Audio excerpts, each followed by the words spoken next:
I have taken the opportunity on this visit to Los Angeles to speak to you on world peace and revolt in Africa. These subjects, together with that of the problems of minorities in the United States, form in fact one problem when brought together and viewed in unity. It is that task which I ask you to permit me to essay tonight, and to approach it from the point of view of what we usually call the Negro problems. All so-called social problems tend to merge. They all have to do with human actions and are based on human customs and treat the numerous and intricate relations of human beings. Moreover, particular social problems, despite the names they bear, change and change radically in the course of time. Indeed, social problems change more often and in more ways than physical problems because of the unpredictable variations in human feelings and choices. They are subject to the same physical laws as sticks and stones, but there is enough of what we call will and volition to make it necessary for persons who are studying a human problem or trying to conduct their action in accordance with its present manifestations to keep a wary eye on changes and on current facts. For instance, in the United States during the young manhood of Frederick Douglass, the Negro problem was the problem of slavery. There were, of course, minor and connected problems, but they were all subjected to the main problem of human freedom. Then rather suddenly, between 1863 and 1876, the Negro problem became a problem of political enfranchisement and party government, which rapidly descended into race war, leading to temporary attempts to grapple with problems of work and education, but finally ending in practical disfranchisement of the entire Negro race in the South in 1876.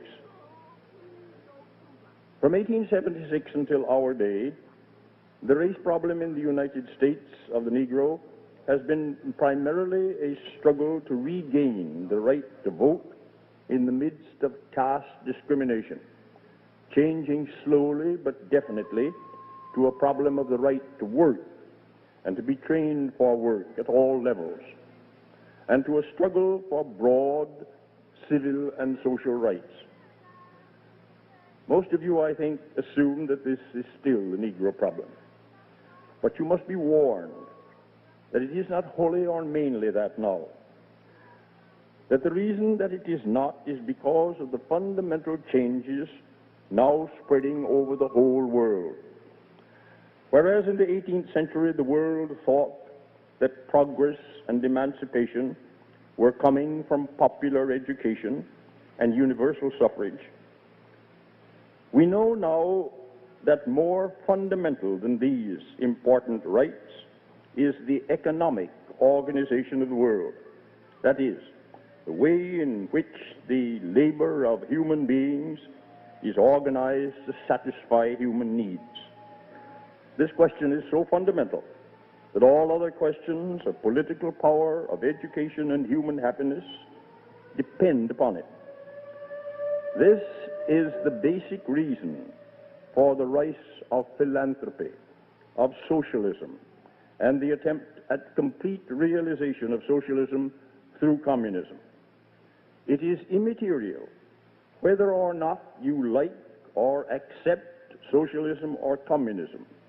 The absolute compulsion of your facing the problem which they try to solve is inescapable. While I am sure most of you realize this worldwide change of emphasis, I doubt if you see how this affects the Negro problem in the United States. Because most American Negroes of education and property have long since oversimplified their problem and tried to separate it from all other social problems. They conceive that their fight is simply to have the same rights and privileges as other American citizens. They do not for a moment stop to question how far the organization of work and distribution of wealth in America is perfect. Nor do they for a moment conceive that the economic organization of America may have fundamental injustices and shortcomings which seriously affect not only Negroes, but the whole world. Just as Booker Washington, in his day, assumed that American ideals were complete and right, that all we had to do was to fight to imitate and attain them, so today, we Negroes are largely quite swept away by the miracles of American industry, the huge accumulation of wealth, and the conspicuous expenditure which we find about us.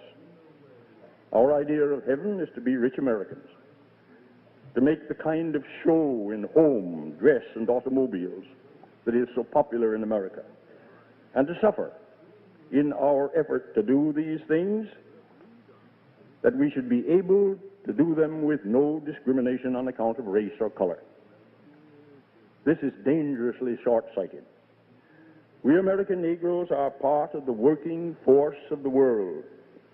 Not only do we represent an important segment of the American working class, but also of the working classes of Europe, Asia, and Africa, and the other Americas.